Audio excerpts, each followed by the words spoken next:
in Silicon Valley, you start a company not to produce a product. You start a company to get the seed funding. As soon as you get the seed funding, your next goal is to get the Series A funding. You get the Series A funding, the next thing you start focusing on is Series B funding.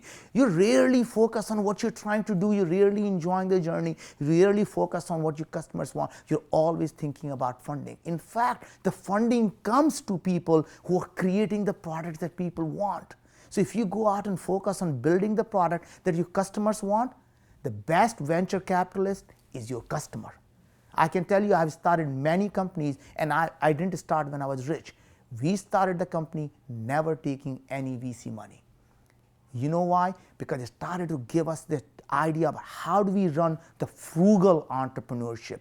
How do we create the product that people want to pay for? When you are constantly looking for money, you build the product to give away the product. You don't know how to make money. When you're using your own money or your friends and family money, you start to say, what can I build that people are willing to pay for? If my customers don't want it, why am I building it? Am I solving the pain points? So one of the best advice I can give our entrepreneurs is, it's really, really easy to sell the aspirin if you can identify the pain that a customer has. What happens is most entrepreneurs go and say, well, sir, I think you really have a pain and I have an aspirin. He said, but I don't feel the pain. But I think it's happening. You should really take this aspirin. And that's why they continue selling the things. When you have a pain, you seek out that aspirin.